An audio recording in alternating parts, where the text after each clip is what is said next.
الصلاة والسلام على أشرف رسول الله وعلى آله والفائزين بالله. رب اشرح لي صدري ويسر لي أمري واحلل عقدة من لساني يفقهوا قولي. سبحانك لا علم لنا إلا ما علمتنا إنك أنت العليم الحكيم.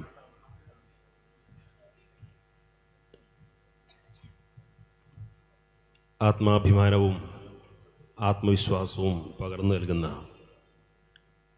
ഈ മഹാസമ്മേളനത്തിൻ്റെ അധ്യക്ഷൻ SKSSFൻ്റെ വെസ്റ്റ് ജില്ലാ പ്രസിഡന്റ് ആദരണീയനായ സയ്യിദ് അബ്ദുൾ റഷീദ് ശിഹാബ് തങ്ങൾ അവർകളെ, വേദിയിലെ ബഹുമാന്യരായ പണ്ഡിത ശ്രേഷ്ഠരെ, സാദാത്തുക്കളെ, പൗരപ്രമുഖരെ, മലപ്പുറം വെസ്റ്റ് ജില്ലയിലെ സമസ്ത കേരള ജമിയത്തുലമയുടെയും പോഷക ഘടകങ്ങളുടെയും ബഹുമാന്യരായ സാരഥികളെ, പ്രിയപ്പെട്ട സഹപ്രവർത്തകരെ, സഹോദരന്മാരെ, SKSSFൻ്റെ നമ്മുടെ സംസ്ഥാനത്തെ വിവിധ ജില്ലാ കമ്മിറ്റികൾക്കിടയിൽ വളരെ ശ്രദ്ധേയമായ പ്രവർത്തനങ്ങൾ കാഴ്ചവെച്ചുകൊണ്ട് മുന്നേറുന്ന വെസ്റ്റ് ജില്ലാ കമ്മിറ്റി അതിൻ്റെ പ്രവർത്തന കാലയളവിൽ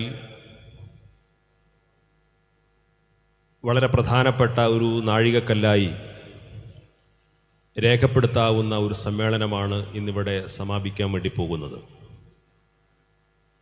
വിജ്ഞാനം, വിനയം, സേവനം എന്ന വളരെ പ്രസക്തമായൊരു മുദ്രാവാക്യം ഉയർത്തിപ്പിടിച്ചുകൊണ്ട് 1989 ഫെബ്രുവരി 19 രൂപം കൊണ്ട ഒരു വിദ്യാർത്ഥി സംഘടന ഇന്ന് ദീർഘമായ 37 വർഷം പിന്നിടുമ്പോൾ സമസ്ത കേരള ജമിയത്തുലമയുടെ ഏറ്റവും പ്രധാനപ്പെട്ട ഒരു പോഷക സംഘടന എന്നതോടൊപ്പം ആ മഹത്തായ മാതൃസംഘടനക്ക് കൂടുതൽ കരുത്തു പകരുന്ന, കൂടുതൽ ആത്മവിശ്വാസം പകരുന്ന, നമ്മുടെ നേതൃത്വത്തിന് ധൈര്യവും സ്ഥൈര്യവും പകരുന്ന ഒരു സംഘടനാ സംവിധാനമായി ഈ പ്രസ്ഥാനത്തിന് മാറാൻ സാധിച്ചു എന്നുള്ളത് വളരെ അഭിമാനത്തോടുകൂടി നമുക്ക് ഈ സമ്മേളനത്തിൽ വെച്ചുകൊണ്ട് ഓർക്കാവുന്നൊരു കാര്യമാണ്. നമ്മുടെ രാജ്യം വളരെ സവിശേഷമായ ഒരു സാഹചര്യത്തിലൂടെയാണ് മുന്നോട്ട് പോകുന്നത്. ഒരു യുദ്ധത്തിൻ്റെ ഭീതി നിറഞ്ഞു നിൽക്കുന്ന ഏതാനും ദിവസങ്ങൾക്ക് ശേഷമാണ് ഇരു രാജ്യങ്ങളും വെടിനിർത്തൽ പ്രഖ്യാപിച്ചുകൊണ്ട് സമാധാനത്തിലേക്ക് നമ്മുടെ രാജ്യം തിരിച്ചു വന്നുകൊണ്ടിരിക്കുന്നത്. ഇവിടെ ഉദ്ഘാടന പ്രസംഗത്തിൽ ആദരണീയരായ സമസ്ത കേരള ജമിയത്തുലമയുടെ അധ്യക്ഷൻ പ്രഖ്യാപിച്ചതുപോലെ ഭീകരവാദത്തിനെതിരായിട്ടുള്ള സമീപനം സ്വീകരിക്കാൻ ഇസ്ലാമിക ലോകം എന്നും മുന്നിൽ നിന്നിട്ടുണ്ട്. മതത്തിൻ്റെ പേരിൽ, ഇസ്ലാമിൻ്റെ പേരിൽ ഭീകരപ്രവർത്തനങ്ങളും തീവ്രവാദവുമായി രംഗത്ത് വരുന്ന കാലത്തെല്ലാം അത് ഇസ്ലാമിൻ്റെ ഭാഗമല്ല, അത് ഇസ്ലാമുമായി ബന്ധമില്ല എന്ന് തുറന്നു പ്രഖ്യാപിക്കാൻ പാരമ്പര്യ മുസ്ലിം സംഘടനകളും പണ്ഡിതന്മാരും എല്ലാ കാലത്തും മുന്നിൽ നിന്നിട്ടുണ്ട് എന്ന് വളരെ അഭിമാനത്തോടുകൂടി നമുക്ക് പറയാൻ സാധിക്കും. അതിൻ്റെ അതേ പാതയിലൂടെയാണ് സമസ്ത കേരള ജമിയത്തുലമയും സഞ്ചരിച്ചുകൊണ്ടിരിക്കുന്നത്. ആ മഹത്തായ പ്രസ്ഥാനം അതിൻ്റെ 100ാം വാർഷികം പ്രഖ്യാപിക്കപ്പെട്ട സന്ദർഭമാണിത്. ഈ സംഘടനയുടെ ചരിത്രത്തിൽ ഒരു ഘട്ടത്തിൽ പോലും അത്തരത്തിലുള്ള മതവിരുദ്ധമായ, നിയമവിരുദ്ധമായ ആശയങ്ങളെയോ പ്രസ്ഥാനങ്ങളെയോ പിന്തുണച്ചു എന്ന് എതിരാളികൾക്ക് പോലും ആരോപണം ഉന്നയിക്കാൻ അവസരം കൊടുക്കാത്ത വിധം അതിനെതിരെയൊക്കെ ശക്തമായ സമീപനം സ്വീകരിക്കുക മാത്രമല്ല, നമ്മുടെ മദ്രസകളിലൂടെ, ദർസുകളിലൂടെ, അറബിക് കോളേജുകളിലൂടെ, നമ്മുടെ വിദ്യാഭ്യാസ സംവിധാനങ്ങളിലൂടെ കൃത്യമായ ഇസ്ലാമികമായ ആശയം പഠിപ്പിക്കാനും പരിശീലിപ്പിക്കാനും നമ്മുടെ മഹത്തായ പ്രസ്ഥാനത്തിന് സാധ്യമായിട്ടുണ്ട്. പക്ഷെ നമുക്കറിയാം, വളരെ ബോധപൂർവം മുസ്ലിങ്ങൾക്കെതിരെ ഭീകരവാദത്തിൻ്റെ ചാപ്പ കുത്തി ഈ സമുദായത്തെ തെറ്റിദ്ധരിപ്പിക്കാൻ ബോധപൂർവമായ ശ്രമങ്ങൾ ആഗോളതലത്തിൽ നടന്നുകൊണ്ടിരിക്കുന്നുണ്ട്. നമ്മുടെ രാജ്യത്തും സർക്കാരിൻ്റെ പൂർണ്ണമായ അറിവോടും സമ്മതത്തോടും കൂടി അത്തരത്തിലുള്ള ചില ക്യാമ്പയിനുകൾക്ക് തുടക്കം കുറിക്കുന്നതായിട്ട് കാണാൻ സാധിക്കും. ഇക്കഴിഞ്ഞ ഏപ്രിൽ 22-ന് കശ്മീരിലെ പഹൽഗാമിൽ 26 പേർ ഭീകരവാദികളുടെ വെടിയേറ്റ് കൊല്ലപ്പെടുന്ന സാഹചര്യമുണ്ടായി. എല്ലാവരാലും എതിർക്കപ്പെടേണ്ട, ഒരർത്ഥത്തിലും പിന്തുണക്കാൻ കഴിയാത്ത ക്രൂരമായൊരു പ്രവർത്തനമാണ്. നിരപരാധികളായ വിനോദസഞ്ചാരികളെ അവിടെ വെച്ചുകൊണ്ട്, സ്വന്തം മക്കളുടെ മുന്നിൽ വെച്ചുകൊണ്ട്, അല്ലെങ്കിൽ സ്വന്തം കൂട്ടുകാരുടെയും കുടുംബ ബന്ധുമിത്രാദികളുടെയും മുന്നിൽ വെച്ചുകൊണ്ട് ക്രൂരമായി വെടിവെച്ചു കൊല്ലുന്ന സാഹചര്യമുണ്ടായി. ആ വാർത്തകൾ പുറത്തു വന്നപ്പോഴേക്ക് അതിനെ ചൂണ്ടിക്കാണിച്ചുകൊണ്ട് വലിയ തോതിലുള്ള മുസ്ലിം വിരുദ്ധ പ്രചാരണങ്ങൾക്ക് നേതൃത്വം കൊടുക്കാൻ ഏതെങ്കിലും ഓൺലൈൻ മാധ്യമങ്ങൾ മാത്രമല്ല, ഇവിടുത്തെ മുഖ്യധാരാ മാധ്യമങ്ങൾ പോലും ഉണ്ടായി. പക്ഷെ നാം അറിയേണ്ടത്, മലയാളിയായ കൊച്ചി സ്വദേശിയായിട്ടുള്ള, ഇടപ്പള്ളി സ്വദേശിയായിട്ടുള്ള രാമചന്ദ്രൻ എന്ന് പറയുന്നൊരു സഹോദരൻ ആ ഭീകരന്മാരുടെ വെടിയേറ്റുകൊണ്ട് മരണപ്പെട്ടിരുന്നു.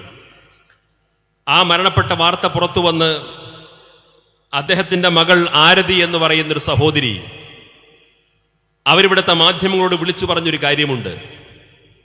ആ സംഭവവുമായി ബന്ധപ്പെട്ടുകൊണ്ട് വലിയ തോതിൽ മുസ്ലിം വിദ്വേഷ പ്രചാരണങ്ങൾ നടന്നുകൊണ്ടിരിക്കുമ്പോൾ ആരതി പറഞ്ഞു, ക്രൂരമായ വെടിയൊച്ചകൾക്കും ബഹളങ്ങൾക്കും ഭീതി പരത്തുന്നതിനിടയിൽ ഞാൻ എൻ്റെ പിതാവിനെ ക്രൂരമായി വെടിവെച്ച് വീഴുന്ന ആ കാഴ്ച കണ്ടപ്പോഴും ഇനി ഒരിക്കലും എൻ്റെ പിതാവിനെ തിരിച്ചു കിട്ടില്ലെന്ന് ഉറപ്പായപ്പോ ഞാൻ എൻ്റെ 2 മക്കളെയും കൂട്ടിക്കൊണ്ട് ഓടി രക്ഷപ്പെടാൻ വേണ്ടി ശ്രമിച്ചപ്പോ മുസാഫിർ, ഷമീർ എന്ന് പറയുന്ന 2 മുസ്ലിം യുവാക്കളാണ് എന്നെ രക്ഷിച്ചത് എന്ന അഭിമാനത്തോടു കൂടി പറയുന്ന സാഹചര്യമുണ്ടായി.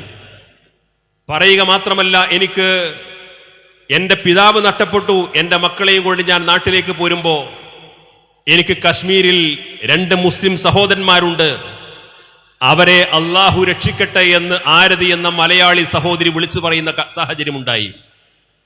ഞാനത് ഊന്നിപ്പറയാൻ കാരണം, ഇവിടെ എന്ത് സംഭവിച്ചാലും അതിനെയെല്ലാം മുസ്ലിങ്ങളെ നേരെ ചൂണ്ടിക്കാണിച്ചുകൊണ്ട്, ഇസ്ലാമോഫോബിയ പ്രചരിപ്പിച്ചുകൊണ്ട് എല്ലാ ഭീകരപ്രവർത്തനങ്ങൾക്കും പിന്നിൽ മുസ്ലിങ്ങളാണ് എന്ന് വരുത്തി തീർക്കുന്ന വലിയ അജണ്ടകളും പ്രഖ്യാപനങ്ങളും ഇവിടെ നടന്നുകൊണ്ടിരിക്കുകയാണ്. അതിനുള്ള പ്രത്യാക്രമണമായിട്ടാണ് കഴിഞ്ഞ ദിവസം ഓപ്പറേഷൻ സിന്ദൂർ എന്ന പേരിൽ നമ്മുടെ രാജ്യം പാകിസ്ഥാനിലെ ഭീകരവാദ കേന്ദ്രങ്ങളെന്ന് കൃത്യമായി നിർണയിക്കപ്പെട്ട 9 കേന്ദ്രങ്ങളിൽ അതിനെതിരെ പ്രത്യാക്രമണം നടത്തുന്ന സാഹചര്യമുണ്ടായി. നമ്മൾ അറിയേണ്ടത്, ഇന്ന് ലോകത്ത് പല യുദ്ധങ്ങൾ നടക്കുന്നുണ്ടെങ്കിലും ആ യുദ്ധങ്ങളിൽ ഏറ്റവും വലിയ യുദ്ധം നടന്നുകൊണ്ടിരിക്കുന്നത് കള്ളപ്രചരണത്തിലൂടെയാണ്, നുണപ്രചരണത്തിലൂടെയാണ്. വ്യാജ വാർത്തകൾ എഴുന്നള്ളിപ്പിച്ചുകൊണ്ട് വലിയ തോതിൽ ജനങ്ങളെ തെറ്റിദ്ധരിപ്പിക്കാനും തമ്മിലടിപ്പിക്കാനുമുള്ള ബോധപൂർവമായ ശ്രമങ്ങളാണ് നടന്നുകൊണ്ടിരിക്കുന്നത്. സത്യത്തിൽ ഓപ്പറേഷൻ സിന്ദൂർ നടപ്പാക്കുന്ന ഘട്ടമെത്തിയപ്പോ പാക് മാധ്യമങ്ങൾ മുസ്ലിങ്ങൾക്കെതിരെ മാത്രമല്ല, ഇന്ത്യക്കെതിരെ, ഈ രാജ്യത്ത് നടന്നുകൊണ്ടിരിക്കുന്ന പ്രതിരോധ പ്രവർത്തനങ്ങൾക്കെതിരെ വലിയ തോതിൽ വ്യാജ പ്രചരണങ്ങൾ അടിച്ചുവിട്ടപ്പോ ആ വ്യാജ പ്രചരണങ്ങളുടെ മുനയൊടിക്കുന്ന പാകിസ്ഥാൻ മാധ്യമങ്ങളുടെ അത്തരത്തിലുള്ള വ്യാജ പ്രചരണങ്ങളുടെ മുനയൊടിക്കാൻ മുന്നോട്ട് വന്ന ഇന്ത്യയിലെ ഏറ്റവും വലിയ മാധ്യമ പ്രവർത്തകൻ ആരായിരുന്നു എന്ന് ചോദിച്ചു കഴിഞ്ഞാൽ, ഇവിടെ നരേന്ദ്രമോദി നടത്തിയിട്ടുള്ള വ്യാജ പ്രചരണങ്ങളെയും വ്യാജ വാർത്തകളെയും പൊളിച്ചടക്കിയതിന്റെ പേരിൽ രാജ്യദ്രോഹ കുറ്റം കള്ളക്കേസ് ചുമത്തിയിട്ട് നരേന്ദ്രമോദി ജയിലിലടച്ച ആൾട്ട് ന്യൂസ് എന്ന് പറയുന്ന മാധ്യമത്തിന്റെ സഹപത്രാധിപനായ മുഹമ്മദ് സുബൈർ എന്ന് പറയുന്ന മാധ്യമപ്രവർത്തകനായിരുന്നു. ഏതാനും ആഴ്ചകൾക്ക് മുമ്പ് വരെ, ഏതാനും ദിവസങ്ങൾക്ക് മുമ്പ് വരെ മുഹമ്മദ് സുബൈർ ഈ രാജ്യത്തെ കേന്ദ്ര സർക്കാരിന്റെ മുമ്പിൽ രാജ്യദ്രോഹിയായിരുന്നു. അവർക്ക് അദ്ദേഹം കള്ളവാർത്തകൾ ചമയ്ക്കുന്നയാളായിരുന്നു. അദ്ദേഹം മുസ്ലിം ഭീകരവാദികൾക്ക് ആവശ്യമായിട്ടുള്ള സൗകര്യങ്ങൾ ചെയ്തു കൊടുക്കുന്നയാളായിരുന്നു.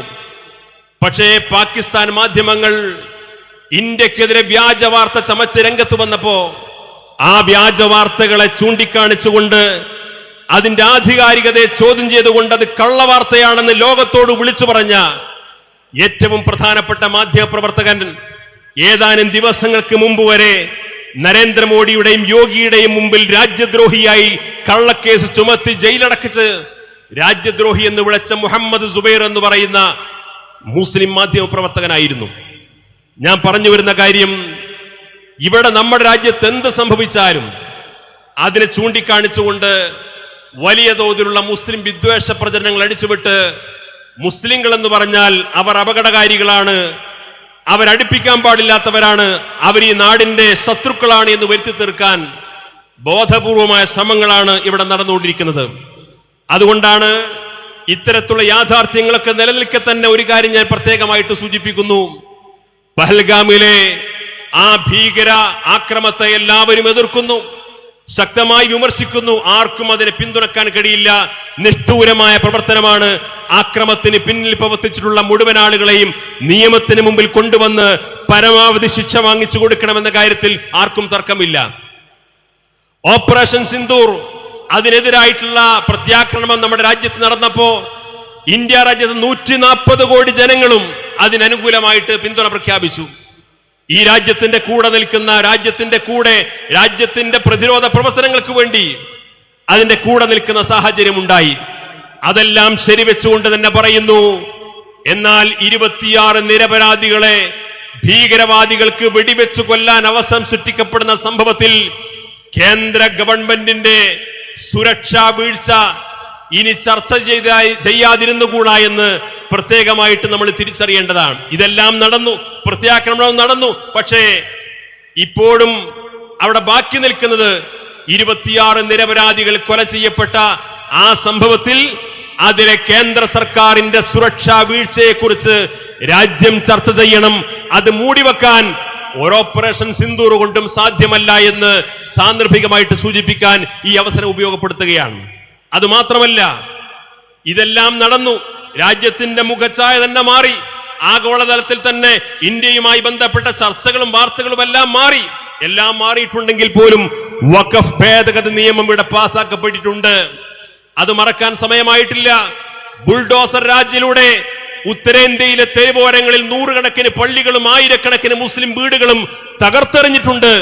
അത് മറക്കാൻ സമയമായിട്ടില്ല. അതിനെല്ലാം പരിഹാരമുണ്ടാകണം. അതിനെല്ലാം നിയമപരമായ നീതിപീഠങ്ങൾ ഇടപെടണം. അവിടെയെല്ലാം മുസ്ലിം സമുദായത്തിന്റെ അവകാശാധികാരങ്ങൾ തിരിച്ചു ലഭ്യമാകുന്ന ഒരു സാഹചര്യത്തിലേക്ക് നമ്മുടെ രാജ്യം നയിക്കപ്പെടണമെന്നത് എന്തെല്ലാം പുകമറ സൃഷ്ടിച്ചുകൊണ്ട് രാജ്യത്തെ സർക്കാരിന് മുന്നോട്ട് പോകാൻ സാധിച്ചാലും അതെല്ലാം ഇവിടെ ശേഷിപ്പുണ്ട്. അതെല്ലാം രാജ്യത്തെ മുസ്ലിങ്ങളോ ന്യൂനപക്ഷങ്ങളോ അധസ്ഥിത വിഭാഗത്തിനോ മറക്കാനും വിസ്മരിക്കാനും കഴിയാത്ത വലിയ വലിയ അപകടകരമായ നിയമനിർമ്മാണങ്ങളാണ് നമ്മുടെ രാജ്യത്ത് ഉണ്ടാക്കപ്പെട്ടിരിക്കുന്നത് എന്നത് പറയാതിരിക്കാൻ നിർവാഹമില്ല. നമ്മൾ അറിയണം, ഈ ഓപ്പറേഷൻ സിന്ദൂറിന്റെ ഏതാനും ദിവസങ്ങൾക്ക് മുമ്പാണ് കേന്ദ്ര സർക്കാർ പ്രഖ്യാപിച്ചു ഇന്ത്യയിൽ ജാതി സെൻസസ് നടപ്പാക്കും. ഒരു കാലത്ത് ജാതി സെൻസസ് ഇന്ത്യയിൽ നടപ്പാക്കണമെന്ന് ആവശ്യപ്പെട്ടപ്പോ അതിവിടെ ജാതീയമായ അകൽച്ചക്കും മതപരമായ സ്പർദ്ധക്കും കാരണമാകും. ഒരിക്കലും ഇന്ത്യയിൽ ജാതി സെൻസസ് നടപ്പാക്കാൻ പാടില്ല എന്ന് വാദിച്ചവരായിരുന്നു BJP. ഇവിടുത്തെ പല മുഖ്യധാരാ കക്ഷികളും ജാതി സെൻസസിനെതിരായിരുന്നു. കാരണം നമ്മുടെ ബ്യൂറോക്രസി ആണെങ്കിലും രാഷ്ട്രീയ പാർട്ടികളുടെ നേതൃത്വമാണെങ്കിലും രാജ്യത്തിന്റെ മുഖ്യധാരയാണെങ്കിലും എല്ലാം കൈയടക്കി വെച്ചിരിക്കുന്നത് ഇവിടുത്തെ ഉന്നത കുലജാതിയിൽപ്പെട്ട ആളുകളാണ്. അപ്പൊ സ്വാഭാവികമായും നമ്മുടെ രാജ്യത്ത് പൗരന്മാരുടെ സെൻസസ് എടുക്കുമ്പോ അവിടെ മതവും ജാതിയും ഉപജാതിയും ഉൾപ്പെടെ അവർക്ക് ലഭ്യമായ അവസരങ്ങളും അവരുടെ പ്രാതിനിധ്യവുമെല്ലാം വിശദമായ ഒരു സ്ഥിതിവിവര കണക്ക് പുറത്തു വന്നു കഴിഞ്ഞാൽ സ്വാഭാവികമായും ഈ രാജ്യത്തെ കോടിക്കണക്കിന് വരുന്ന ന്യൂനപക്ഷങ്ങൾ, പിന്നാക്ക ജനവിഭാഗത്തിൽപ്പെട്ട ആളുകൾ, ഇവിടുത്തെ മുസ്ലിങ്ങൾ ഉൾപ്പെടുന്ന പല ന്യൂനപക്ഷ ജനവിഭാഗത്തിനും ഈ രാജ്യത്തിന് ജനസംഖ്യാനുപാതികമായ പ്രാതിനിധ്യം എത്തിയിട്ടില്ല എന്ന സത്യം പുറത്തു വരും. അത് പുറത്തു വന്നു കഴിഞ്ഞാൽ സ്വാഭാവികമായിട്ടും ഇവിടുത്തെ വിഭവ വിതരണത്തിലെ അസന്തുലിതാവസ്ഥ എല്ലാവർക്കും ബോധ്യമാകും. അപ്പൊ സ്വാഭാവികമായി ഇവിടുത്തെ പിന്നാക്കം നിൽക്കുന്ന ജനവിഭാഗങ്ങൾക്ക് ഈ രാജ്യത്തിന്റെ വിഭവം നിയമാനുസൃതമായി നീതിപൂർവമായി വിതരണം ചെയ്യപ്പെടേണ്ടി വരും. അതുകൊണ്ട് തന്നെ രാജ്യത്തെന്നും ജാതി സെൻസസ് നടപ്പാക്കാൻ പാടില്ല എന്ന സമീപനമാണ് സ്വീകരിക്കാറുള്ളത്. 2001 സെൻസസ് നടന്ന സമയത്ത് നമ്മുടെ രാജ്യത്ത് മതവും ജാതിയും തിരിച്ചുള്ള സെൻസസ് നടപ്പാക്കണമെന്ന് ആവശ്യപ്പെട്ടിരുന്നു. വലിയ മുറവിളി കൂട്ടി. പക്ഷെ ഇവിടെ സെൻസസ് നടന്നപ്പോ ആ സെൻസസ് നടപ്പാക്കിയില്ല. 2011 ആവശ്യമുണ്ടായിരുന്നു. 2011 സെൻസസ് നടപ്പാക്കാൻ തുടങ്ങിയ സമയത്ത് നമ്മുടെ രാജ്യത്ത് ഇതുമായി ബന്ധപ്പെട്ടുകൊണ്ട് വലിയ തോതിൽ പാർലമെന്റിൽ ബഹളം വരെ ഉണ്ടായി. പക്ഷേ അന്ന് നടപ്പാക്കാമെന്ന് പറഞ്ഞു. പക്ഷേ സെൻസസ് നടപ്പാക്കിയപ്പോ ജാതി സെൻസസിലേക്ക് കടന്നു വന്നില്ല. അവസാനം ഏതാനും വർഷങ്ങൾക്ക് ശേഷം 2021-22 വർഷത്തിൽ ഇവിടെ സെൻസസ് അല്ലാതെ ജാതി വിദ്യാഭ്യാസ സാമ്പത്തിക സർവേ നടപ്പാക്കാൻ കേന്ദ്ര സർക്കാർ മുന്നോട്ട് വന്നു. ആ സർവേ നടത്തി. പക്ഷേ സർവേ നടത്തി ഈ നിമിഷം വരെ അതിൽ ചില പാകപ്പിഴവുകൾ ഉണ്ട് എന്ന കാരണം പറഞ്ഞുകൊണ്ട് ഇന്നുവരെ ആ റിപ്പോർട്ട് പുറത്തു വന്നിട്ടില്ല. ഈ രീതിയിലുള്ള ബോധപൂർവം നമ്മുടെ രാജ്യത്ത് ഈ മുസ്ലിം സമുദായവും മറ്റു പിന്നാക്ക ജനവിഭാഗവും ഇവിടുത്തെ സാമുദായികമായ പ്രാതിനിധ്യം ലഭ്യമാകാതെ വളരെ പിറകിലാണെന്ന് യാഥാർത്ഥ്യം തുറന്നു പറയാൻ ഇന്നും വിസ്മരിച്ചുകൊണ്ടിരിക്കുകയാണ്. നമ്മുടെ രാജ്യത്തെ ചുറ്റുപാടനുസരിച്ചുകൊണ്ട് 2011 സെൻസസ് അനുസരിച്ചുകൊണ്ട് നമ്മുടെ രാജ്യത്ത് മുസ്ലിം സമുദായത്തിന്റെ സാക്ഷരതാ നിരക്ക് 57%. നമ്മൾ ആലോചിക്കണം, ഈ രാജ്യത്തെ ഏറ്റവും വലിയ ന്യൂനപക്ഷം, ഈ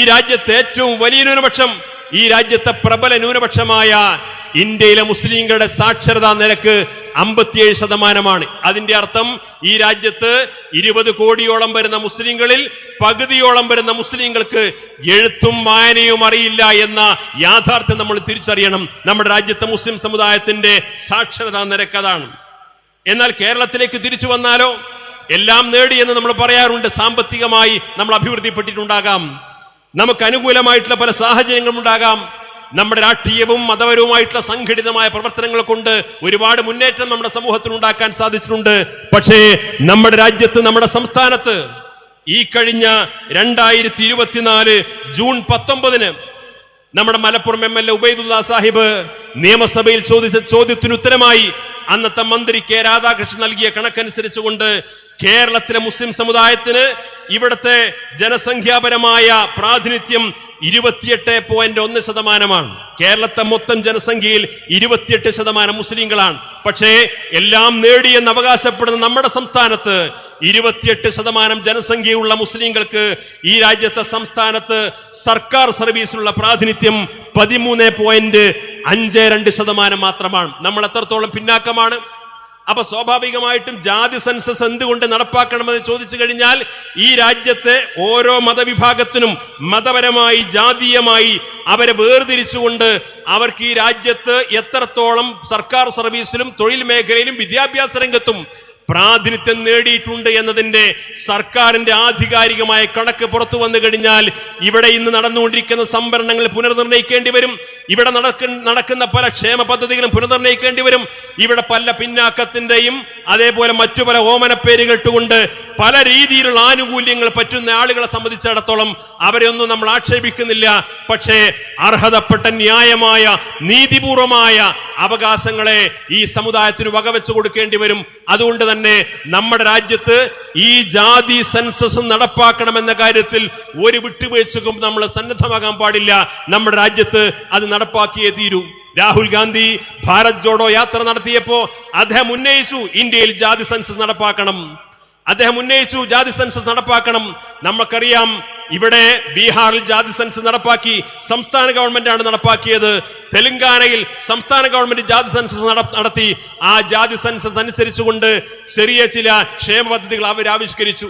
പക്ഷേ കേരളത്തിൽ ഒരു ജാതി സെൻസസ് നടപ്പാക്കാൻ ഇതുവരെ ഇവിടുത്തെ സംസ്ഥാന സർക്കാർ സന്നദ്ധമായിട്ടില്ല. CPM-ന്റെ പാർട്ടി കോൺഗ്രസ് മധുരയിൽ നടന്നപ്പോ അവർ പ്രമേയം പാസാക്കി, ഇന്ത്യയിൽ ജാതി സെൻസസ് നടപ്പാക്കണം. ജാതി സെൻസസ് നടപ്പാക്കാൻ താല്പര്യമില്ലെന്ന് സുപ്രീം കോടതിയിൽ അഫിഡവിറ്റ് കൊടുത്തിട്ടുള്ള കേന്ദ്ര സർക്കാരിനോട് ജാതി സെൻസസ് നടപ്പാക്കണമെന്ന് ആവശ്യപ്പെടുന്നതിനേക്കാൾ സ്വന്തം അധികാരവും ഭരണവുമുള്ള കേരളത്തിൽ നടപ്പാക്കാൻ നമ്മുടെ സംസ്ഥാന സർക്കാർ സന്നദ്ധമാകണം. എന്നാണ് നമുക്കതുമായി ബന്ധപ്പെട്ടുകൊണ്ട് പറയാറുള്ളത്. ബീഹാറിൽ നടക്കാൻ കഴിയുമെങ്കിൽ, തെലങ്കാനയിൽ നടത്താൻ കഴിയുമെങ്കിൽ, കേരളത്തിലും ഇവിടുത്തെ മതവും ജാതിയും സമുദായവും തിരിച്ചുകൊണ്ട് ഇവിടെ ജാതി സെൻസസ് നടപ്പാക്കാൻ സംസ്ഥാന സർക്കാർ തയ്യാറാവണം. EWS എന്ന് പറയുന്ന മുന്നാക്ക സംവരണം നടപ്പാക്കിയപ്പോ അതിവിടെ സുപ്രീം കോടതിയുടെ വിധി വന്നപ്പോഴേക്ക് ഒരാഴ്ച കൊണ്ട് മുന്നാക്ക സംവരണം നടപ്പാക്കാൻ ധൈര്യം കാണിച്ച അതിനിവിടുത്തെ എല്ലാ സർക്കാർ മിഷനറികളും ദ്രുതഗതിയിൽ പ്രവർത്തിച്ചിട്ടുണ്ടെങ്കിൽ കേരളത്തിൽ ജാതി സെൻസസ് നടത്താനും ജാതി സെൻസസ് അനുസരിച്ചുകൊണ്ട് ഇവിടുത്തെ വിഭവ വിതരണം നീതിപൂർവമാക്കാനും യാതൊരു പ്രയാസവുമില്ല. അതുകൊണ്ട് കേവലം പ്രമേയം പാസാക്കലിലൂടെയല്ല, അത് അക്ഷരം പ്രതി നടപ്പാക്കാൻ ബന്ധപ്പെട്ട സംസ്ഥാന സർക്കാർ സന്നദ്ധമാകണമെന്ന് സാന്ദർഭികമായിട്ട് ഇവിടെ സൂചിപ്പിക്കുകയാണ്. പക്ഷേ നമ്മൾ പലരും വിചാരിക്കും ഒരുപക്ഷെ കോൺഗ്രസ് ആവശ്യപ്പെട്ട ജാതി സെൻസസ്, CPM ആവശ്യപ്പെട്ട ജാതി സെൻസസ് ഇന്നിതാ BJP തന്നെ ഞങ്ങൾ നടപ്പാക്കാൻ സാധിക്കും, തയ്യാറാണ് എന്ന് പ്രഖ്യാപിച്ചിരിക്കുന്നു. ഇതിലൊളി അജണ്ടകൾ പലപ്പോഴും ഇപ്പോഴും പുറത്തു വന്നിട്ടില്ല. ഈ ജാതി സെൻസസ് നടപ്പാക്കണമെന്ന് സുപ്രീം കോടതിയിൽ ആവശ്യമുന്നയിച്ചപ്പോ അങ്ങനെ ജാതി സെൻസസ് നമ്മുടെ രാജ്യത്ത് നടപ്പാക്കി കഴിഞ്ഞാൽ ഇവിടെ മതപരമായ ജാതീയമായ സ്പർദ്ധയുണ്ടാകും, കലാപമുണ്ടാകും. അതുകൊണ്ട് ജാതി സെൻസസ് നടപ്പാക്കാൻ ഇന്ത്യയിൽ സാധ്യമല്ലെന്ന് സുപ്രീം കോടതിയിൽ അഫിഡവിറ്റ് കൊടുത്ത അതേ കേന്ദ്ര സർക്കാരാണ് ഏതാനും ആഴ്ചകൾക്ക് മുമ്പ് ഇന്ത്യയിൽ ജാതി സെൻസസ് നടപ്പാക്കാൻ ഞങ്ങൾ സന്നദ്ധമാണ് എന്ന് പ്രഖ്യാപിച്ചത്. പല ആളുകളും ധരിച്ചു വെച്ചിരിക്കുന്നത് കോൺഗ്രസ് ഉയർത്തിപ്പിടിച്ചിരുന്നൊരു മുദ്രാവാക്യം, CPM ഉയർത്തിപ്പിടിച്ചുകൊണ്ടിരിക്കുന്നൊരു മുദ്രാവാക്യം, ഇവിടുത്തെ പിന്നാക്കങ്ങളുടെ കാര്യങ്ങളൊക്കെ പറഞ്ഞുകൊണ്ടിരിക്കുന്ന പല സംഘടനകളും ആവശ്യപ്പെട്ടുകൊണ്ടിരിക്കുന്ന ഒരു മുദ്രാവാക്യം അത് BJP തന്നെ ഏറ്റെടുത്തിരിക്കുന്നു. അതുകൊണ്ട് മറ്റുള്ളവർക്കൊക്കെ ആയുധം നഷ്ടപ്പെട്ടു. ഇതല്ല ശരി. ഈ ജാതി സെൻസസ് നടപ്പാക്കുമെന്ന് BJP പറഞ്ഞതിൽ വലിയൊരു അജണ്ട ഒളിഞ്ഞു കിടപ്പുണ്ട്. നമ്മുടെ രാജ്യത്ത് ഇനി സെൻസസ് നടപ്പാക്കാൻ പോകുന്ന സമയത്ത് ആ സെൻസസിലൂടെ ഇവിടെ ജനസംഖ്യാപരമായ പാർലമെന്റ് മണ്ഡലങ്ങളുടെ പുനർനിർണയം BJPയുടെ പ്രധാനപ്പെട്ട അജണ്ടയാണ്. BJPയുടെ പ്രധാനപ്പെട്ട അജണ്ടയാണ് ജനസംഖ്യാനുപാതികമായ പാർലമെന്റ് സംവിധാനങ്ങളുടെ പുനർനിർണയം. ഇപ്പോൾ 543 പാർലമെന്റ് മണ്ഡലങ്ങളാണ് നമ്മുടെ രാജ്യത്തുള്ളതെങ്കിൽ അത് BJPയുടെ പുതിയ രീതി അനുസരിച്ചുകൊണ്ട് 753 പാർലമെന്റ് മണ്ഡലമാകും. 753 പാർലമെന്റ് മെമ്പർമാരുണ്ടാകുമെന്ന് മുൻകൂട്ടി കണ്ടുകൊണ്ട് പുതിയ പാർലമെന്റ് മണ്ഡലത്തിൽ BJP ഉണ്ടാക്കിയിട്ടുള്ള, കേന്ദ്ര സർക്കാർ ഉണ്ടാക്കിയിട്ടുള്ള പുതിയ പാർലമെന്റിൽ 888 MP-മാർക്ക് ഇരിക്കാനുള്ള സീറ്റുകൾ ഇപ്പോഴേ തയ്യാറായി കഴിഞ്ഞു. നമ്മൾ ആലോചിക്കണം, 888 MP-മാർക്ക് ഇരിക്കാൻ ആവശ്യമായ പാർലമെന്റ് മണ്ഡലം ഉദ്ഘാടനം ചെയ്തതിനു ശേഷം ഇപ്പോൾ ജാതി സെൻസസ് നടപ്പാക്കാൻ പാടില്ലെന്ന് പറഞ്ഞ അതേ കേന്ദ്ര സർക്കാർ ഇപ്പോൾ നമ്മുടെ നാട്ടിൽ ചെയ്തുകൊണ്ടിരിക്കുന്നത് ജാതി സെൻസസ് നടപ്പാക്കുമെന്ന് അവർ പ്രഖ്യാപിച്ചിരിക്കുന്നു. അവരുടെ കണക്കനുസരിച്ചുകൊണ്ട് 20 ലക്ഷം ജനങ്ങളുള്ള ഒരു പാർലമെന്റ് മണ്ഡലം, ആ 20 ലക്ഷം ജനങ്ങളുടെ പാർലമെന്റ് മണ്ഡലം എന്ന് പറഞ്ഞാൽ ജനസംഖ്യാ നിയന്ത്രണത്തിന് കേന്ദ്ര സർക്കാരും സംസ്ഥാന സർക്കാരുകളുമൊക്കെ പല പദ്ധതികളും നേരത്തെ ആരംഭിച്ചിരുന്നു. പക്ഷേ നമ്മുടെ ദക്ഷിണേന്ത്യൻ സംസ്ഥാനങ്ങളിൽ കേരളം ഉൾപ്പെടെ ഈ ജനസംഖ്യാ നിയന്ത്രണമൊക്കെ വളരെ ഭംഗിയായി നടപ്പാക്കി. സ്വാഭാവികമായും ജനസംഖ്യാ വർധനവ് ദക്ഷിണേന്ത്യൻ സംസ്ഥാനങ്ങളിൽ കുറഞ്ഞു. എന്നാൽ ഈ ജനസംഖ്യാ നിയന്ത്രണമൊന്നും ഉത്തരേന്ത്യൻ സംസ്ഥാനങ്ങളിൽ ബാധകമാകിയില്ല. ബാധകമാക്കിയെങ്കിലും അത് നടപ്പായില്ല. ഇപ്പോൾ 753 പാർലമെന്റ് മെമ്പർമാരെ തെരഞ്ഞെടുക്കുന്ന BJPയുടെ പുതിയ പോളിസി അനുസരിച്ചുകൊണ്ട് 210 സീറ്റാണ് വർദ്ധിക്കാൻ പോകുന്നത്. 210 പുതിയ MP-മാർ വരുന്നു, പുതിയ പാർലമെന്റ് മണ്ഡലങ്ങൾ വരുന്നു. ഈ 210 മണ്ഡലങ്ങളിൽ 175 മണ്ഡലങ്ങളും പുതുതായി വരുന്നത് ഉത്തരേന്ത്യൻ സംസ്ഥാനത്താണ്. സാക്ഷാൽ യോഗിയുടെ ഉത്തർപ്രദേശിൽ പോലും 40 മണ്ഡലങ്ങളാണ് പുതുതായിട്ട് വരുന്നത്. എന്തിനാണ് BJP ജാതി സെൻസസ് നടപ്പാക്കുമെന്ന് പറഞ്ഞത്? ഇപ്പോൾ നമുക്ക് ബോധ്യമായില്ലേ. അവർ ജാതി സെൻസസ് നടപ്പാക്കില്ല, ജാതി സെൻസസ് നടത്തും, ജനസംഖ്യാപരമായ കണക്കെടുപ്പ് നടത്തും, ജാതി സംബന്ധമായിട്ടുള്ള നേരത്തെ ഇവിടത്തെ എക്കണോമിക്കൽ സ്റ്റാറ്റസ് എടുത്ത സർവേ നടത്തിയിട്ട് ആ സർവേ നടത്തിയതിനു ശേഷം സർക്കാരിന്റെ ആവശ്യങ്ങൾക്ക് വേണ്ടി ആ ഡാറ്റ ഉപയോഗപ്പെടുത്തിയെന്നല്ലാതെ ആ കണക്ക് പുറത്തുവിടാത്തതുപോലെ ഈ പുതിയ പാർലമെന്റിന്റെ പുനർനിർണയത്തിന് ആവശ്യമായ 20 ലക്ഷം ജനങ്ങളുടെ പാർലമെന്റ് മണ്ഡലങ്ങൾ ഉണ്ടാക്കാൻ വേണ്ടി ആ പാർലമെന്റിന്റെ പുതിയ പുനർനിർണയത്തിനു വേണ്ടി ഈ ജാതി സെൻസസ് ഉപയോഗപ്പെടുത്തുകയും അവിടെയും ഉത്തരേന്ത്യൻ സംസ്ഥാനങ്ങളിൽ 210 പുതിയ പാർലമെന്റ് മണ്ഡലങ്ങളിലൂടെ BJP ബെൽറ്റിന് കാലാകാലം രാജ്യം ഭരിക്കാനും അവരുടെ ഹിന്ദു രാഷ്ട്രം എന്ന് പറയുന്ന സ്വപ്നം സഫലമാക്കാൻ ആവശ്യമായിട്ടുള്ള വലിയ അജണ്ടയാണ് നമ്മുടെ നാട്ടിൽ നടന്നുകൊണ്ടിരിക്കുന്നത്. ദൗർഭാഗ്യവശാൽ ഈ യാഥാർത്ഥ്യങ്ങൾ ഉൾക്കൊള്ളാനോ ഇതിനനുസരിച്ചുള്ള പ്രൊട്ടസ്റ്റുകൾ സംഘടിപ്പിക്കാനോ ഇതിനാവശ്യമായ ജനകീയമായ ബോധവൽക്കരണം നടത്താനോ ഇതാണ് രാജ്യത്ത് സംഭവിക്കാൻ പോകുന്നത്. നമ്മുടെ രാജ്യത്തിന്റെ ഭരണഘടനയെ ചവിട്ടിമതിച്ചുകൊണ്ട് ഒരേകാധിപത്യത്തിലേക്ക് നമ്മുടെ രാജ്യത്തെ കൊണ്ടുപോകാനുള്ള ഓരോ ആസൂത്രിതമായ അജണ്ടകളാണ് നമ്മുടെ നാട്ടിൽ നടന്നുകൊണ്ടിരിക്കുന്നത് എന്നത് പലപ്പോഴും ചർച്ച ചെയ്യാനോ ചിന്തിക്കാനോ ആളുകളില്ല എന്ന ദുഃഖസത്യം സാന്ദർഭികമായിട്ട് ഇവിടെ സൂചിപ്പിക്കുകയാണ്. ഈ യാഥാർത്ഥ്യം മുന്നിൽ വെച്ചുകൊണ്ട് SKSF പോലെയുള്ള ഒരു വിദ്യാർത്ഥി സംഘടന വിദ്യാഭ്യാസ പ്രവർത്തന രംഗത്ത് മുന്നോട്ട് പോകുന്ന വിദ്യാഭ്യാസത്തിനും തൊഴിലിനുമൊക്കെ പ്രാധാന്യം കൊടുത്തുകൊണ്ട് ട്രെൻഡ് പോലെയുള്ള സംവിധാനങ്ങൾ ആവിഷ്കരിച്ചുകൊണ്ട് മുന്നോട്ട് പോകുന്ന ഒരു സംഘടനയെ സംബന്ധിച്ചിടത്തോളം ഇതുപോലെ ആളുകൾ സമ്മേളിച്ച ഈ മഹാസമ്മേളനത്തിൽ പങ്കെടുത്ത രക്ഷിതാക്കൾക്ക് മുന്നിലും വിദ്യാർത്ഥികൾക്ക് മുമ്പിലും യുവജനങ്ങൾക്ക് മുമ്പിലും പ്രത്യേകമായിട്ട് സൂചിപ്പിക്കാനുള്ളത് ഇവിടുത്തെ പ്രാതിനിധ്യാവകാശം എന്നുള്ളത് വളരെ പ്രധാനപ്പെട്ട ഒരു കാര്യമാണ്. ഈ സമുദായത്തിന്റെ പ്രാതിനിധ്യാവകാശം എന്നുള്ളത് വളരെ പ്രധാനപ്പെട്ട കാര്യമാണ്. ആ പ്രാതിനിധ്യാവകാശം പാർലമെന്റിലും നിയമസഭയിലും മാത്രമല്ല ഇവിടുത്തെ ബ്യൂറോക്രസിയിലേക്കുള്ള പ്രാതിനിധ്യാവകാശത്തിലേക്ക് നമ്മുടെ സമുദായത്തിൽ എത്തിച്ചേരാൻ സാധിക്കണം. സമുദായത്തിൽ പല ബഹളങ്ങളും ഉണ്ടാകും, വിവാദങ്ങൾ ഉണ്ടാകും. ആ വിവാദങ്ങളും ബഹളങ്ങളൊക്കെ ഉണ്ടാകുമ്പോൾ നമ്മുടെ യഥാർത്ഥ ഉത്തരവാദിത്വം നിർവഹിക്കുന്നതിൽ നിന്ന് നമ്മുടെ കർമ്മശേഷിയെ, നമ്മുടെ ഊർജത്തെ, നമ്മുടെ പണത്തെ, നമ്മുടെ സമയത്തെ ഒക്കെ മറ്റു വഴികളിലൂടെ വഴിതിരിച്ചു വിടാൻ ഇവിടെ പലരും ശ്രമിച്ചുകൊണ്ടിരിക്കുന്നുണ്ട് എന്ന് നമ്മൾ കാണാതിരുന്നുകൂടാ. മുസ്ലിം സമുദായത്തെ സംബന്ധിച്ചിടത്തോളം ഇവിടുത്തെ മുസ്ലിം സമുദായം ഒരു ബഹുസ്വര സമൂഹത്തിലാണ് ജീവിക്കുന്നത് എന്ന ബോധത്തോടുകൂടി ഈ സമുദായത്തിന് വിദ്യാഭ്യാസപരമായ തൊഴിൽപരമായ എല്ലാ നന്മകളും മുന്നോട്ട് വെച്ചുകൊണ്ട് പ്രവർത്തിക്കുന്ന, ആ നന്മകൾക്ക് ആവശ്യമായ പിന്തുണയും പ്രോത്സാഹനവും നൽകുന്ന ഒരു സംഘടനയുടെ ഭാഗമാണ് നമ്മൾ. സമസ്ത കേരള ജംഇയ്യത്തുൽ ഉലമയെ സംബന്ധിച്ചിടത്തോളം അത് ഉയർത്തിപ്പിടിക്കുന്ന മഹത്തായ ആദർശം അഹ്ലുസുന്നത്ത് വൽ ജമാഅയുടെ ആദർശം.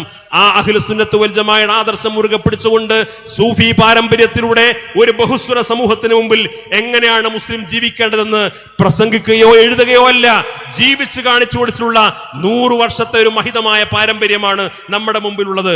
ഈ സമുദായത്തിന്റെ ഐക്യത്തിനു വേണ്ടി, സമുദായത്തിന്റെ എല്ലാ ഒത്തൊരുമക്ക് വേണ്ടി, കൂട്ടായ്മക്ക് വേണ്ടി വലിയ ത്യാഗം സഹിച്ച സംഘടനയാണ് സമസ്ത കേരള ജംഇയ്യത്തുൽ ഉലമ. സമസ്ത കേരള ജംഇയ്യത്തുൽ ഉലമയിൽ 1989 ദൗർഭാഗ്യകരമായിട്ടുള്ള ചില സംഭവ വികാസങ്ങൾ ഉണ്ടാകുമ്പോൾ അതിന്റെ അടിസ്ഥാനത്തിലേക്ക് നമ്മൾ പരിശോധിച്ചു പോയി കഴിഞ്ഞാൽ മുസ്ലിം സമുദായത്തിന്റെ പൊതുപ്രശ്നങ്ങൾക്ക് വേണ്ടി, ആ പൊതുപ്രശ്നം അഡ്രസ് ചെയ്യാൻ വേണ്ടി മതപരമായ കാര്യങ്ങളിൽ അഭിപ്രായ വ്യത്യാസം ഉണ്ടായിട്ട് പോലും അവരുമായി വിഷയാധിഷ്ഠിതമായ സഹകരണം ഈ സംഘടനയ്ക്ക് ആവശ്യമാണ്. അത് സമുദായത്തിന് ഗുണകരമാണെന്ന് മഹാനായ ശൈഖുനാ ശംസുൽ ഉലമ പഠിപ്പിച്ച ഒരു ഫോർമുലയാണ്. അതിന്റെ അർത്ഥം ഇവിടെ സങ്കര സംസ്കാരം ഉണ്ടാക്കി കൊണ്ടുവരിക എന്നുള്ളതല്ല. അതിന്റെ അർത്ഥം ഇവിടുത്തെ ബിദഈ പ്രസ്ഥാനങ്ങൾക്കെല്ലാം വെള്ളപൂശുക എന്നുള്ളതല്ല. അവരുമായി നമ്മളുള്ള എല്ലാ അഭിപ്രായ വ്യത്യാസങ്ങളും നിലനിർത്തിക്കൊണ്ട് തന്നെ സമുദായത്തിന്റെ പൊതുവായ നന്മക്ക് വേണ്ടി, പൊതുവായ അവകാശങ്ങൾ നേടിയെടുക്കാനും വേണ്ടി ഒരുമിച്ച് നിൽക്കുക എന്നത് ഈ പ്രസ്ഥാനത്തിന്റെ പാരമ്പര്യത്തിന്റെ ഭാഗമാണ്. പതിറ്റാണ്ടുകളായി ഈ പ്രസ്ഥാനം തുടർന്നു വരുന്ന ഒരു നയപരമായ സമീപനമാണ്. അതൊരിക്കലും പുതുതായിട്ടുള്ള സമീപനമല്ല. പക്ഷെ നമ്മൾ തിരിച്ചറിയേണ്ട ഒരു കാര്യം, ഈ സമുദായത്തിന്റെ ഐക്യത്തിനു വേണ്ടി ഒരുമിച്ച് വരുമ്പോൾ വിഷയാധിഷ്ഠിതമായ സഹകരണം എന്നുള്ളത് പല രീതിയിലാണ്, പല വിഷയങ്ങളെ അടിസ്ഥാനപ്പെടുത്തിക്കൊണ്ടാണ്. മഹാനായ നാട്ടിക് ഉസ്താദ് സൂചിപ്പിക്കാറുണ്ടായിരുന്നു, നമുക്ക് മുസ്ലിം സമുദായത്തിലെ വിവിധ സംഘടനകളുമായി വിഷയാധിഷ്ഠിതമായി സഹകരിക്കേണ്ടി വരും. നമ്മുടെ രാജ്യത്തെ വിവിധ മതസമുദായങ്ങളുമായി വിഷയാധിഷ്ഠിതമായിട്ട് സഹകരിക്കേണ്ടി വരും. പല രീതിയിലാണ് സഹകരണം ഉണ്ടാവുക. ഇവിടെ നേരത്തെ സൂചിപ്പിച്ചു, ബിദഈ പ്രസ്ഥാനങ്ങളെ എതിർക്കണമെങ്കിൽ ബിദഈ പ്രസ്ഥാനങ്ങളെ എതിർക്കുന്നവരുടെ കൂട്ടായ്മ ഉണ്ടാകണം. സ്വാഭാവികമായി മുസ്ലിം വിരുദ്ധ ശക്തികളെ എതിർക്കണമെങ്കിൽ മുസ്ലിം സമുദായങ്ങൾ ഒരുമിച്ച് നിൽക്കണം. രാജ്യത്തിന്റെ വിരുദ്ധമായിട്ടുള്ള, മനുഷ്യന് വിരുദ്ധമായിട്ടുള്ള, നേരത്തെ ഇവിടെ സൂചിപ്പിച്ചതുപോലെയുള്ള ലഹരി പോലെയുള്ള അപകടങ്ങളെ പ്രതിരോധിക്കണമെങ്കിൽ അത് മുസ്ലിങ്ങൾ മാത്രം സംഘടിച്ചാൽ പോരാ, അത് എല്ലാ മതവിഭാഗങ്ങളും സംഘടിപ്പിക്കണം, എല്ലാവരും സംഘടിക്കണം. നാട്ടിക് ഉസ്താദ് പറയുന്നൊരു ഉദാഹരണമുണ്ട്. നമ്മൾ ചിലപ്പോൾ RSSകാരനുമായിട്ട് സഹകരിക്കേണ്ടി വരും, BJPക്കാരനുമായിട്ട് സഹകരിക്കേണ്ടി വരും. എന്തിനു വേണ്ടിയിട്ട്? ഒരു മൂർഖം പാമ്പിനെ കണ്ടാൽ ആ മൂർഖം പാമ്പിനെ കൊല്ലാൻ വേണ്ടിയിട്ട് ഒരു പക്ഷേ RSSകാരന്റെ സഹായം തേടേണ്ടി വരും. മൂർഖൻ പാമ്പ് നമ്മുടെ മാത്രമല്ല, മുസ്ലിങ്ങളുടെ മാത്രമല്ല, ഇസ്ലാമിന്റെ മാത്രമല്ല, മനുഷ്യരുടെ തന്നെ ശത്രുവാണ്. അപ്പൊ മൂർഖൻ പാമ്പിനെ കൊല്ലാൻ RSSുമായി സഹകരിക്കാം എന്ന് പറഞ്ഞതുപോലെ വിഷയാധിഷ്ഠിതമായ സഹകരണമാണ് സമസ്ത കേരള ജംഇയ്യത്തുൽ ഉലമ എല്ലാ കാലത്തും നിലനിർത്തിയിട്ടുള്ളത്. ആ രീതിയാണ് ഇന്നും സമസ്ത കേരള ജംഇയ്യത്തുൽ ഉലമയുടെ മഹാന്മാരായ നേതൃത്വം ഇന്നും മുന്നോട്ട് പോയിക്കൊണ്ടിരിക്കുന്നത്. അത് സമുദായത്തിന് ഗുണമേ ചെയ്യൂ, സമുദായത്തിന്റെ ഭാവി ഭദ്രമാക്കാനേ സാധിക്കൂ. നമുക്കറിയാം, ഇവിടെ ബിദഈ പ്രസ്ഥാനങ്ങളുമായി ബന്ധപ്പെട്ടുകൊണ്ട് എല്ലാ വിഷയങ്ങളിലും നമ്മുടെ സമുദായത്തിന് സഹകരിക്കാൻ പ്രയാസമുള്ള പല ഘട്ടങ്ങളും ഉണ്ടായിട്ടുണ്ട്. ഒരൊറ്റ ഉദാഹരണം മാത്രം ഞാൻ പറഞ്ഞുകൊണ്ട് ഞാൻ അവസാനിപ്പിക്കാം. ഏതാനും ആഴ്ചകൾക്ക് മുമ്പാണ് ഇന്ത്യയിലെ വഖഫ് ഭേദഗതി നിയമവുമായി ബന്ധപ്പെട്ടുകൊണ്ട് നമ്മുടെ നാട്ടിലുടനീളം ശക്തമായ സമരങ്ങൾ നടക്കുന്നു. മുസ്ലിം സംഘടനകൾ നടന്നുകൊണ്ടിരിക്കുന്നുണ്ട്. മുസ്ലിം സംഘടനകളോട് മറ്റു സമുദായങ്ങൾ സഹകരിച്ചു നടക്കുന്നുണ്ട്. ഡൽഹിയിലൊക്കെ നടന്നിട്ടുള്ള വഖഫ് സമരത്തിൽ സിഖുകാരുൾപ്പെടെ പങ്കാളികളായി. കാരണം എന്താണ്? അത് ഈ രാജ്യത്തിന്റെ ഭരണഘടനയെ ദുരുപയോഗം ചെയ്തുകൊണ്ട് ഒരു ന്യൂനപക്ഷ വിഭാഗത്തെ അവരുടെ അസ്തിത്വം ചോദ്യം ചെയ്യാനും വേണ്ടി ഈ രാജ്യത്തെ കേന്ദ്ര സർക്കാർ കൊണ്ടുവന്ന അപകടകരമായ ഒരു നിയമമാണ് എന്ന് തിരിച്ചറിയുവാൻ. പക്ഷേ നമ്മൾ തിരിച്ചറിയേണ്ടത് ഈ രാജ്യത്തെ മുസ്ലിങ്ങൾ നേരിട്ടുകൊണ്ടിരിക്കുന്ന പ്രതിസന്ധിയെ മറികടക്കേണ്ടത് അത് മുസ്ലിങ്ങൾക്ക് ഒറ്റയ്ക്ക് സാധിക്കില്ല. എല്ലാ വിഭാഗങ്ങളും ഇതുമായി ബന്ധപ്പെട്ട സമാന മനസ്കരെല്ലാം നമ്മൾ കൂട്ടിച്ചേർക്കേണ്ടി വരും. പക്ഷേ അങ്ങനെ പറയുമ്പോൾ തന്നെ മുസ്ലിം സമുദായത്തിൽ തന്നെ അപമാനമുണ്ടാക്കുന്ന, മുസ്ലിം സമുദായത്തിന് തന്നെ പ്രയാസമുണ്ടാക്കുന്ന, മുസ്ലിം സമുദായത്തിന് മറ്റു സഹോദര സമുദായങ്ങളുടെ മുഖത്ത് നോക്കിയിട്ട് ഈ വിഷയത്തെ നിങ്ങൾ കൂടി അഡ്രസ് ചെയ്യണമെന്ന് പറയാൻ പ്രയാസമുണ്ടാക്കുന്ന നിലപാടുകൾ ഇവിടുത്തെ പല മതസംഘടനകളുടെയും ഭാഗത്തുനിന്ന് ഉണ്ടായിക്കൊണ്ടിരിക്കുന്നു എന്നത് പറയാതിരിക്കാൻ കഴിയില്ല. സോളിഡാരിറ്റി എന്ന് പറയുന്ന ജമാഅത്തെ ഇസ്ലാമിയുടെ യുവജന വിഭാഗം കഴിഞ്ഞ ദിവസം കോഴിക്കോട് എയർപോർട്ടിലേക്ക് വഖഫ് നിയമവുമായി ബന്ധപ്പെട്ടുകൊണ്ട് പ്രക്ഷോഭം നടത്തി. അവർ ഉന്നയിച്ച വിഷയം ശരിയാണ്. പക്ഷേ ആ റാലിയിൽ ഉയർത്തിപ്പിടിച്ച ഫോട്ടോകൾ മൗലാന മൗദൂദിയുടെ ഫോട്ടോ ആണെങ്കിൽ അത് ജമാഅത്തെ ഇസ്ലാമിയുടെ സ്ഥാപനമാണ്, ആ ജമാഅത്തെ ഇസ്ലാമി ഉണ്ടാക്കിയ സംഘടനയാണ് എന്നെങ്കിലും പറയാം. സയ്യിദ് കുത്തുബിന്റെ, ഹസനുൽ ബന്നയുടെ, ലോകത്തെ വിവിധ രാജ്യങ്ങളിൽ നിരോധിക്കപ്പെട്ട ഇസ്ലാമിക് ബ്രദർഹുഡിന്റെ സ്ഥാപക നേതാക്കളുടെ ഫോട്ടോകൾ കോഴിക്കോട്ട് എയർപോർട്ടിൽ ഉയർത്തിപ്പിടിച്ചുകൊണ്ട് മുദ്രാവാക്യം വിളിക്കുമ്പോൾ ഈ രാജ്യത്തൊരു ബഹുസ്വര സമൂഹത്തിന്റെ മുമ്പിൽ നിന്നുകൊണ്ട് ഹിന്ദുവിന്റെ പ്രശ്നമല്ല, മുസ്ലിമിന്റെ പ്രശ്നമല്ല, ഇത് ഭരണഘടനാ പ്രശ്നമാണെന്ന് പറഞ്ഞുകൊണ്ട് ഈ രാജ്യത്തെ എല്ലാ വിഭാഗം ജനങ്ങളും കൂട്ടായ്മയോടുകൂടി മുന്നോട്ട് പോകുമ്പോൾ ഈ സമുദായത്തെ മറ്റുള്ളവർക്കിടയിൽ തെറ്റിദ്ധരിപ്പിക്കാൻ വേണ്ടി ശ്രമിച്ചുകൊണ്ടിരിക്കുന്ന ഇത്തരം ആളുകളോട് സഹകരിച്ചുകൊണ്ട് നാം ഇതുപോലുള്ള സമരങ്ങൾ നടത്തിക്കഴിഞ്ഞാൽ നമ്മുടെ കൂടെ സഹോദര സമുദായങ്ങൾ സഹകരിക്കില്ല. നമ്മുടെ കൂടെ സഹോദര സമുദായങ്ങൾ നമ്മെ സംശയത്തിന്റെ മുൾമുനയിൽ നിർത്തും. അതുകൊണ്ട് ഒരു ബഹുസ്വര സമൂഹത്തിൽ എങ്ങനെയാണ് മുസ്ലിം സമുദായം സമരം ചെയ്യേണ്ടത്, എങ്ങനെയാണ് പണ്ഡിതന്മാരുടെ ദൗത്യം നിർവഹിക്കേണ്ടത്, എങ്ങനെയാണ് അവർ വിദ്യാഭ്യാസം നൽകേണ്ടത്, എങ്ങനെയാണ് പള്ളി നടത്തേണ്ടത്, എങ്ങനെയാണ് ദർസ് നടത്തേണ്ടത്, എങ്ങനെയാണ് അറബി കോളേജ് നടത്തേണ്ടത്, എങ്ങനെയാണ് സംഘടനാ പ്രവർത്തനം നടത്തേണ്ടത്, ഇതെല്ലാം സമസ്ത കേരള ജംഇയ്യത്തുൽ ഉലമയുടെ ദീർഘവീക്ഷണമുള്ള പണ്ഡിതന്മാർ മനോഹരമായി പഠിപ്പിച്ചു തന്നിട്ടുണ്ട്. ആ പൂർവികമായ പാരമ്പര്യത്തെ മുറുകെ പിടിച്ചുകൊണ്ട് ആ നേതൃത്വത്തിന്റെ ആഹ്വാനങ്ങൾക്കും താക്കീതുകൾക്കും വിധേയമായി നമുക്ക് മുന്നോട്ട് പോകാൻ സാധിക്കണം. അള്ളാഹു അനുഗ്രഹിക്കുമാറാകട്ടെ എന്ന് പ്രാർത്ഥിച്ചുകൊണ്ട് ഈ സമ്മേളനത്തിൽ എല്ലാവിധ അഭിവാദ്യങ്ങളും നേർന്നുകൊണ്ട് ഇതിനുവേണ്ടി പ്രവർത്തിച്ച എല്ലാവരിൽ നിന്നും ജീവിതത്തിൽ ഏറ്റവും നല്ല സൽക്രമമായി ഈ സംരംഭത്തെ അള്ളാഹു കബൂൽ ചെയ്യുമാറാകട്ടെ എന്ന് പ്രാർത്ഥിക്കുന്നു. എല്ലാവർക്കും അഭിവാദ്യങ്ങൾ നേരുന്നു. അസ്സലാമു അലൈക്കും.